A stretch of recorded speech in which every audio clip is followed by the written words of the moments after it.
Welcome to Guitarist Magazine. We can be found on the web at www.guitarist.com. My name is Jason JROCK Houston. My pleasure to be speaking with Rhythm All guitarist Charlie Humbert. And Charlie, you're the one that contacted me about doing the interview after you heard I had interviewed drummer Joey Mandego from the band Locust Grove. So thanks for reaching out to me. I really appreciate it. I never really had heard about the band until you reached out to me, but I'm quite impressed with what I've seen and heard. And so let's get right into it. How long has the band been together? Rhythm All has been around for about since 2004. Oh, wow. But this lineup has been around about a year and a half, going on 2 years. And it's a project that I started back then, and due to personal injuries and things like life, put me on the sideline. Yeah. Finally got it all squared away and ready to hit it full force. And I'm just lucky enough to find these guys, man. They're awesome. And so, talk about the current lineup. How did you discover your bandmates? Were people you known from the local music scene? People you discovered other ways? Talk a little bit about that. Well, I went into the studio with Joey's guitar player from Locust Grove, James, and I recorded these songs, these 6 tracks that's on Spotify and Apple right now. And as soon as I recorded everything and just we needed vocals, I started piecing the band together, going through auditions, and that stuff's pretty. It's pretty. It's a headache. It's an ordeal going through. And I come across a drummer that I've known through the scene, not personally. Yeah. Brian Nell, and he's great, man. He's a badass drummer. And I met him through another band. I was kind of going to do a side project with them, and then they decided they wanted to join, Rhythm All. It didn't work out, but Brian come with me when I left. Okay. Wow. So stole Brian from him, and then we were trying to find a singer, frontman, and we couldn't. We went through auditions. And Brian reminded me, why don't we go get the singer, the frontman from a local group back in the day here called Manifest Destiny. Okay, wow. Yeah, they were pretty big back in the day. Them and Forte, a couple other local bands that were really good back then. That were some of my local heroes, Yeah. And I was always a big fan. I was like, they had tragedy strike their band. Oh, wow. The singer, the guitar player, brilliant. Brent Wheatley, he was amazing, and he got cancer, and he fought it. Oh, wow. Yeah, he passed away to it, and the band kind of just stopped. Well, Brian knew him, so Brian hit him up, and he come over and auditioned. It was like a one-on-one audition, and he was just sitting on his couch, man, for like 11 years doing nothing. Wow. And I let him hear the tracks, and he got him off the couch, and he's like, I'm going to come check it out, come audition. So he rehearsed one song, come out, and his voice was not in shape like it used to be because he hadn't done anything. Wow. And he was really worried about it, and he was like, man, my voice could get better. I said, dude, you already got the job. Wow. I said, you had the job before you even came over. Amazing. Wow, yeah. So he was stressed that he was going to get this position. And he already had it because he didn't know I was a fan. Oh, wow. I love it. Yeah, so it was really cool. But he's like, what? So, yeah, man, I was stressing for nothing. I said, yeah, it's all right, man. Oh, wow. But, yeah, the bass player, his crazy ass. When I was back auditioning for frontman, he had an ad up. I think it was on Craigslist or something. Okay, yeah. That's my last resort. I'll go surf Craigslist, Wow, that's taking me back, yeah. Wow. Yeah. So he he had an ad up for a frontman, so I messaged him. And he was like, yeah, we had this thing set up where he's going to come out, But then he got COVID and he almost died. Oh, wow. Yeah, and he just kind of dropped off the face of the planet. And man, what happened to this guy? So me, Russ, the singer, and Brian, the drummer, are sitting around trying to figure out where are we going to get a bass player. So I'm scrolling through my phone of contacts. Well, because I save contacts for people I meet. Yeah. I'll put them in. You never know. I might go through there. I'll just label them too. Bass player from Craigslist or a singer I met at Kindle, or you know what I mean. It's wow. Whatever they are. Yeah. So I'm scrolling through and I see this bass player from Craigslist, and then right below it had the same number as the singer from Craigslist. Something I know that. And I look at the text message. I'm like, look at that guy. I think he's dead. Oh wow. He said, let me call him. Message. Sure enough, that he was alive. He was like, yeah, I almost died, man. I'm like, well, you want to come over and try out for bass? He's like, sure. And he come over, man, and I'll be honest with you, I tried a lot of bass players back in the day, and my writing style is not that easy to, duplicate or jive with, because it's different. Yeah. And, he come over and I showed him one of the riffs that's always stumped a lot of bassists back in the day and currently, and he nailed it. And I was like, "You're the guy." Wow. What an amazing story. I mean, by the time the band finally gets together, it's like, wow, okay, if it took us this long to get together and go through this much struggle, okay, we better do something now, Oh yeah. And a week after we jammed for a couple times in the next couple weeks, and I told Russ, we should stand. Well, we go to the studio tomorrow. He's like, what? Yeah. So, you got to lay vocals on these tracks, man. So pick one. Yeah. He was stressed out there. He went in the studio, and I think the first one he did was Crown of Red. Okay. So if you go to Spotify or we're on all streaming platforms. Our label's got us everywhere. So if you go listen, Crown of Red was his first one that he went and did. Wow. Well, I mean, even the name of your record company, which I've never heard of, is huge. I mean, King Size Records. I think that says it all, Yeah, they've been good to us, man. We're trying to get, they help us out and they point us in the right direction and they give us a hand, but we still have to hustle. The hustle's real. Oh yeah, no doubt. And the best compliment I can give you is let people know that you'd sent me to check out your lyric video for the song "Divided Path." Awesome song, awesome lyric video. I mean, anybody that's a metal fan is going to love this. And I was kind of just in prepping for the interview today, jotting down some of the lyrics as they're coming across the screen. One day is coming for you. What have you done? He's on the move. Stare directly upon the one you fear. A day of judgment. I mean, great lyrics. I mean, is everybody take part in the songwriting? We do, but we all have our job. Of course, yeah. I come up with the riffs and I write and I organize. The bass player adds his stuff to it, and we change things. Whatever idea the drummer will add something, we'll change some things. But it all starts with basically me and Brian. We jive really great. I mean, he could sit down and give me a beat, and I could just write all day long to it. I write stuff continuously all day. Wow. In my head, I'm always writing. And how much of the stuff is created just basically off of a riff first? You come up with a riff. Yeah, and he will add his. John will add his flavor to it. Wow. And then he'll give me another idea. He'll have an idea. We'll change a couple things. Yeah, and the best thing I can say after watching the lyric video is I gotta be honest, it's the only track I've heard by you guys so far, so I gotta go and check out the other stuff. But I was left feeling quite impressed and feeling like, wow, I can't wait to hear the rest of the album or the rest of the stuff. Now, are you guys working towards a full-length album? Is that kind of what you're doing right now? We put this album out. Okay. And this one's pretty new.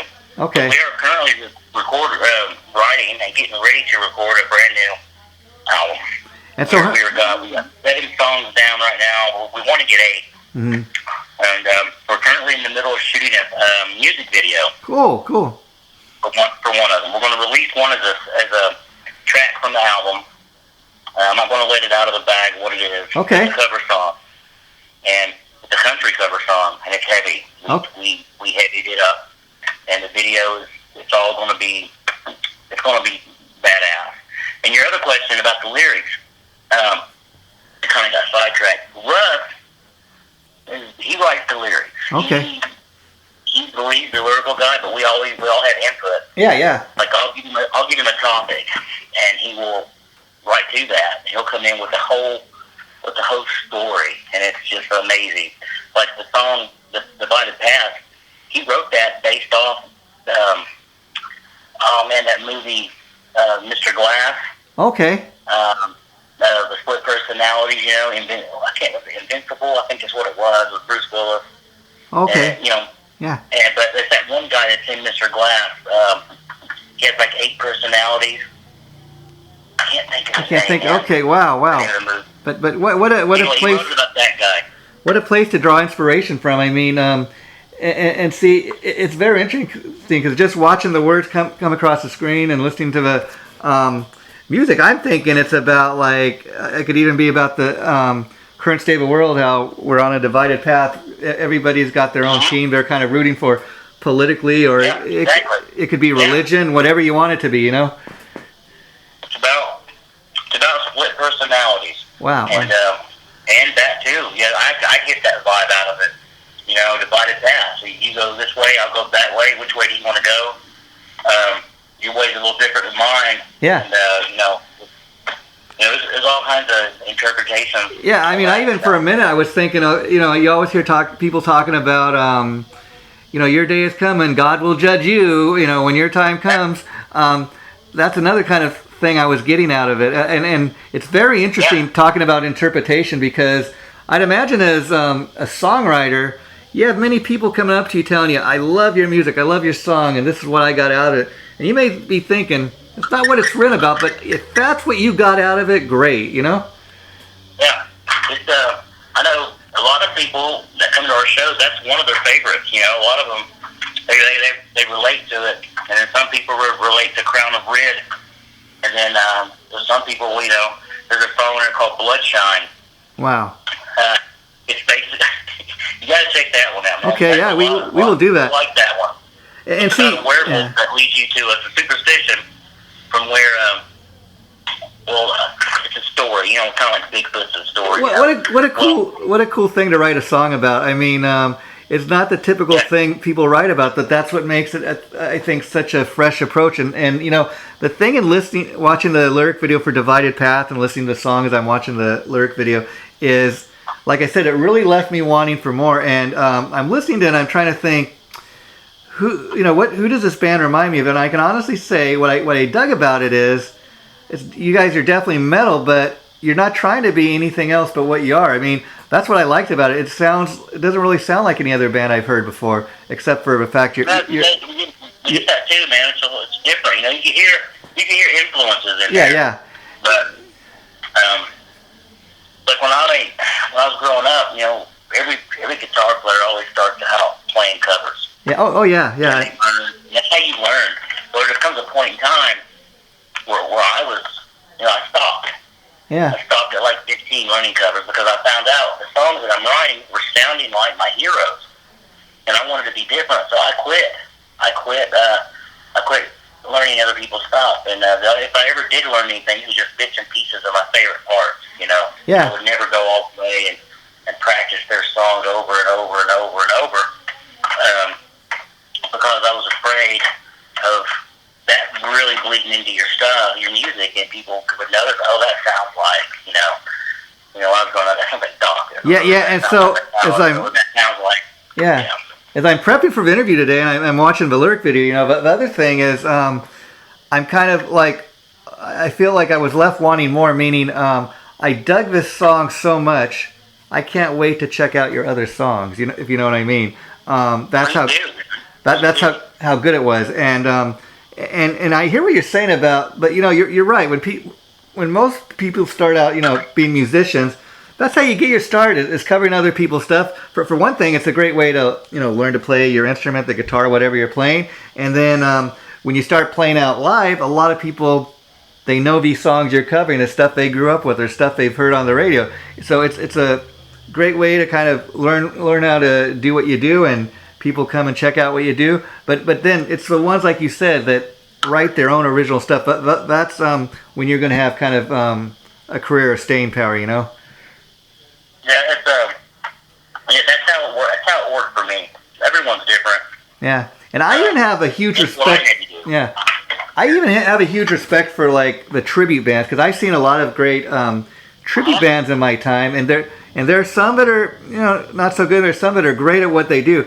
I especially love the ones that get dressed up, you know, dress the part too, because I call that rock and roll theater, and it really I seen like, for example, a great Led Zeppelin tribute, a great Guns N' Roses tribute. Man, it takes me back to the first time I ever heard "Welcome to the Jungle." The guy looks and sounds so much like Axl Rose, you know?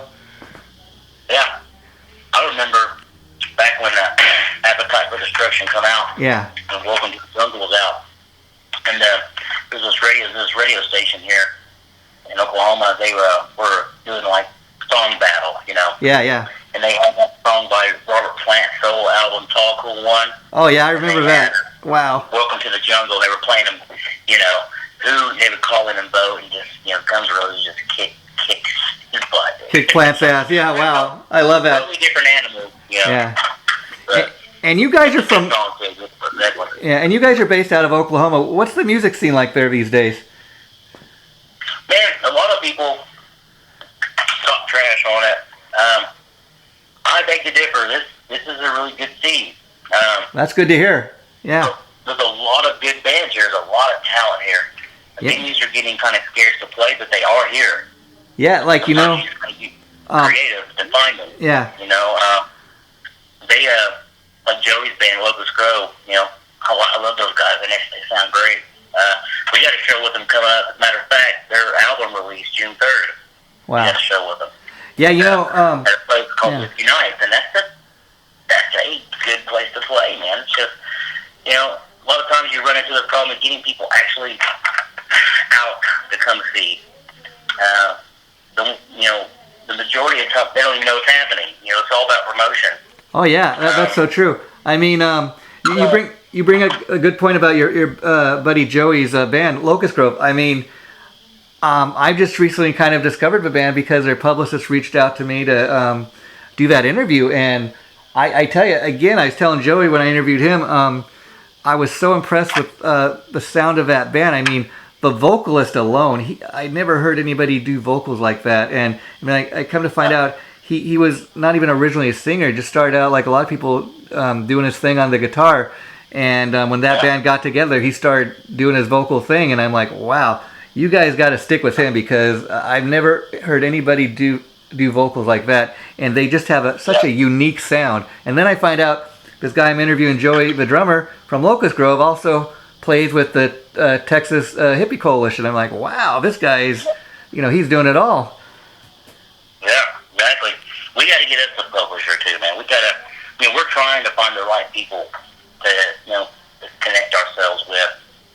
We tried a couple, and it didn't work out. Well, I'm glad you reached out to me, Charlie, because like I said, I haven't heard of your band till you did, and I'm glad you did, because again, just watching the lyric video for Divided Path, I was really impressed, and I think that's the trick, is getting the word out. And if you're happy with the way the interview's gone so far today, I urge you to please keep in touch with me. And anytime you have you're going to drop a song or anything, we will help you promote the hell out of it, okay? And we will do this again as many times as you wish to do an interview with me. We like to kind of have a family here at Guitarist, and once we, you know, feature a band or something on our page, you're like family to us. Exactly, man. I appreciate that work. And pretty soon, when this video's done, man, and we get a release date from our label, release this, we'll definitely have another one. You know, you can talk about it. Yeah, you let me know, and listen to our stuff. Once you go download our stuff, check it out. Yeah. See, that's what I like to do. To be honest, this today's kind of just to get to know each other and introduce you to our viewers and that, and like we do it again. And by the time I interview you again next time, I'm gonna be more familiar with some of your stuff, and we'll promote the hell out of the video and the song, and we'll post the video up on our site so people can check it out. That's all what this is all about, is spreading the love for the music we love. You know, I often have people tell me, hey, how come, you know, when you post a CD review or something, it's always a great review, and that's primarily because I love to spread the love about the music that I love. Why spread love about the bands I hate or whatever that I'm not too impressed with? That's not what it's about for me, you know? Yeah. And so I know one of the hardest things to do is to come up with a band name. And I got to tell you again, I'm loving the name of the band. It is, for a metal band, it's such a metal name, Rhythm All. I just love it. How did you come up with that? Well, that name was derived from trauma. Believe it or not. Okay. Me, was going through a rough part in my life, and I had a couple of really good friends, and it didn't work out. And then I found out that the whole time I was, being plotted on. Wow. Just stabbed in the back, and then some stuff happened at work, and then just the chain reaction just kept happening. It's like, all these negative people in your life, it's like all this bad stuff that's going on, what you're going to do with it, and I was just like, get rid of them all, man. Wipe them out of your life, get rid of them. And I just kept repeating that, and I said, get rid of them, rid them all, and it came to me, and it just stuck. I'm like, you know what, that's what I'm going to name the band. Wow, and I think, being that that's something that you were really kind of going through and living through, that's why a name as simple as Rhythm All came so naturally, and that's I wish you didn't have to go through that pain of finding out you have backstabbers, in your life. But I think that's something that we can all kind of relate to. I know I can, anyways. I've had a few people in my life that good to them and help them out when they were in need, and then you find out they go and stab you in the back. But it's also probably amazing feeling that once you get rid of those toxic people, life's much better, right? Yeah.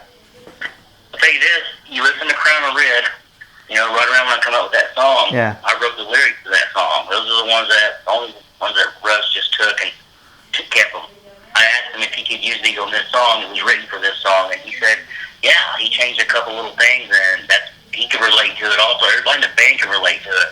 I bet. I think everybody can relate to it, Everybody's had that problem at one time or another in their life.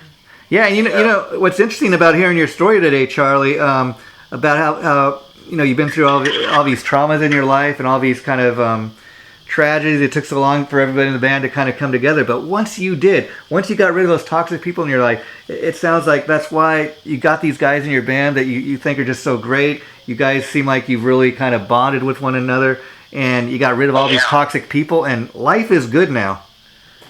Yeah, exactly, man. We if you go to www.ridthemall.com, yes, that gives you a link to all of our stuff. Okay, we will direct people there.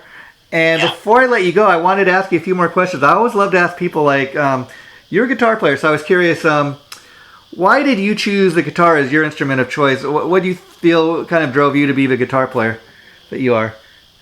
Well, my whole family's musical. Oh, okay. All musical inclined. So I also play the drums, I play the bass, I play anything with strings on it. Any musical instrument. I mean, I just always have the knack. I can pick it up. I might not know what I'm doing on some of it, but I can make some music out of it.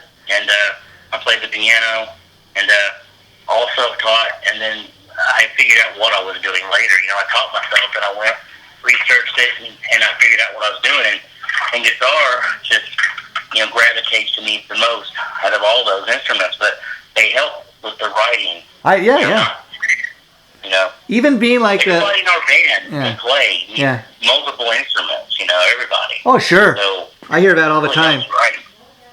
Yeah, I hear that from people all the time. That's why I ask, and because I think people, when they find that out, they're really kind of amazed. I mean, you even look at great guitar players like Eddie Van Halen, Jakey Lee, Randy Rhoads. They all start out on the piano, and it kind of makes sense because I mean, like you were saying, piano, for example, is a great tool if you want to learn how to write songs. And as far as being able to play the bass and the drums, I would think that makes you a more rounded musician. Maybe even as a producer, you have a better understanding what other guys in the band are doing, as opposed if you just played the one instrument. Yeah, that's true. It does help out a lot, for also trying to, get your ideas across. Oh, yeah, sure. You could talk that lingo with the other guys about what your idea is on that instrument, and we all understand it. We're like, okay, let's try this. Oh, yeah. That idea might not work, but it will give you another idea. Oh, sure. off of that. And so, who were your guitar heroes growing up, Charlie? Like the guys that influenced you? Well, mine's a little different. Man, it's weird because I was born in '73. Okay. And you would think people from my growing up with me would start off with Van Halen and Randy Rhoads and stuff like that. But they did later. But all I had was a record player, my mom and dad's old vinyl. Yeah. So I had the albums that they had, and it was all rock. So my heroes were, when I first started playing, was Chuck Berry. Wow. Chuck Berry, Angus Young, cool. Jimmy Page. Wow. Clapton. Because that's all we had. The vinyl. That's all I had to listen to. And Tony Iommi from Black Sabbath. So I listened to all these, and I would learn them. I would figure out what they're doing, and that's what I learned. Then I graduated. I realized, here's Van Halen, and you hear Van Halen, and you hear Randy Rhoads, and you hear Eddie, and you hear Randy, and it just blows your mind. Oh, sure. Jimmy Page blew my mind when I was first learning. The song in Heartbreaker just grabbed me. I was like, dude, what's he doing? I got to figure this out. And then you got Eddie Van Halen, Randy Rhoads, George Lynch. Oh yeah, all those great shredders. Jason, yeah. Jason Becker, man. He just goes on. I like all. And Jason Becker to this day, he still amazes me. I mean, that's amazing. I mean, I first became aware of him when he did that album with David Lee Roth, and sadly, that's when he started to get sick, and really young back then, and didn't get a chance to even go on the tour because he was starting to get ill. But if you've watched that movie on his life, I mean, I love it, man. He was amazing. Called Not Dead Yet, and I urge people to check that out. Marty Friedman thing they had going on, man, that was amazing to watch live.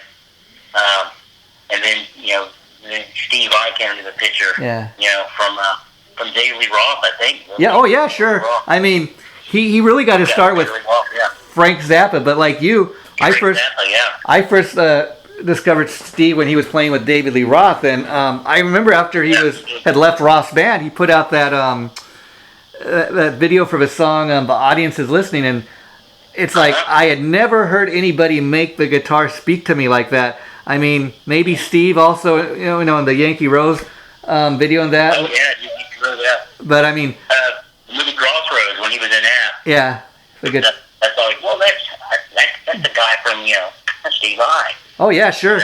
And getting back to Jason Becker, I mean, the guy is still a great influence to this day, putting out great music. And if you know anything about it, watch the movie. He does it with these computers. He communicates with people like with his eyes and looks at the computer and it's amazing. He writes symphonies now, man. Yeah. He writes symphonies, but his brain is still working. He's still moving forward. Even though he's not letting his situation, he's the best of it. His body, that's the great thing about that guy's story. His body is a mess, but still he's all with it upstairs, and what he's able to, he's really be able to kind of create beautiful music, if you know what I mean, and it makes it that much more of an inspiration. Yeah, exactly. I don't mean to backtrack, but he was talking about a divided path. We have another video that we did not that long ago called Bolted Doors. It's on YouTube, I think. Oh, okay. It might be actually on Kingside Record, yeah. Bolted Doors is one of our tracks. Okay. On there. And it's kind of a produced video. We got this next video we're doing got a lot more details to it. This one was more of just us jamming in our jam room, and oh wow. And it's produced really good, but it's good. We like it. Yeah, that's pretty cool. And I was curious to ask before I let you go. You mentioned that you have an album out right now, and I was curious. You mentioned people can get it on Spotify and all the typical sites, but if somebody wanted to get a physical CD, are they able to do that? Yes. We don't on the website. I think our merch. We got a link to our merch and everything on there. Okay, but if you're not there, find me on Facebook and message me. we got it. I will mail it to you.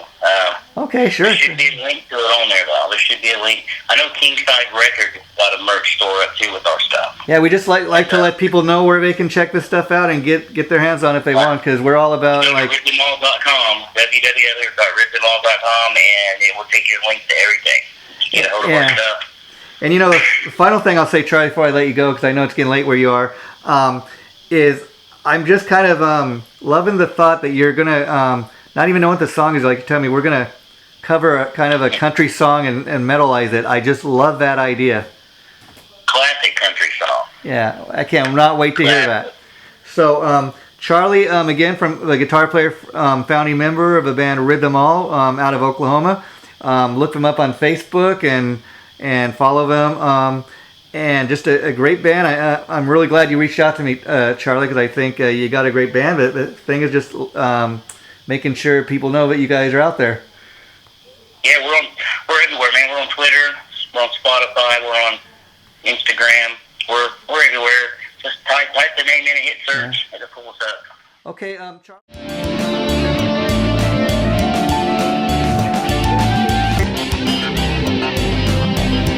Chaotic Riffs Magazine.